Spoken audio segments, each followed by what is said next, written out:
I think that the greatest lesson that people wish they had learned, this is something you said, wish that they had learned 20 years earlier and still have trouble learning to this day, is the ability to stop yourself from saying that extra thing in a meeting that's going to hurt you. The ability to get out of your own way and the ability to not complicate winning. I remember the first time I came to Hawaii was 3 years ago. My former manager in LA was on the brink of getting me a development deal with Lou Wallach and all of these people. Who was that?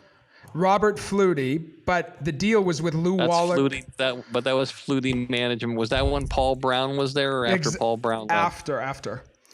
So I'm on the brink, and I had meetings with Lou Wallach in New York, who I'm sure you know. Of course. And I remember him calling me. I was jogging up a mountain, because, I was acting totally out of control. And I remember he called me, and he said, "You're not going to self-implode on me, are you, Sasseville?" He knew what was about to come because I was acting pretty out of control, and I was in my mid-20s and was operating more from a place of fear than anything else. Back to what you said, people need to learn, or something you would have liked to have learned 20 years ago, is to get out of your own way and not complicate winning. Why do artists complicate winning for themselves? Why is this a repetitive pattern? Well, I think the thing is that it's much easier and safer to say, this is never going to happen. And then when it doesn't happen, you get to be right. It's much harder to say, I'm going to get this gig. I'm going to make it happen. I'm getting this thing. And then when it doesn't happen, to be wrong, that stings. So you want to go with it's like betting on a game. If the Patriots are favored by 27 points over the worst team in the league, well, it's easy to say, okay, I'm going with the Patriots. That's the safe bet. But to say you're betting the other team or whatever and they're going to win and that's the way it is, that's harder because you're going to be wrong most of the time. And in show business, it's a 3% business at best.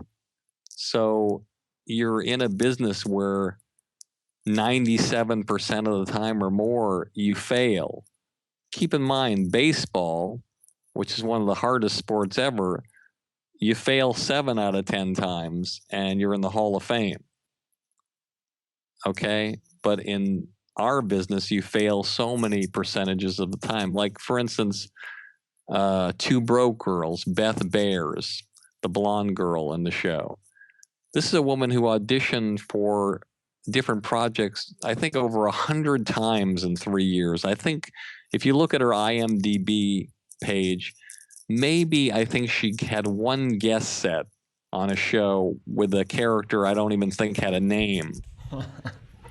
Okay, so she goes into Two Broke Girls and she has nothing on her resume, but she beats out a lot of people who have over 300 different hours of television. And it would be easy for her to walk around saying, hey, this is never going to happen. And she'd be right 99% of the time. But why not go in and say that it's going to go well, like she did? And she booked the gig, and now she's a huge star.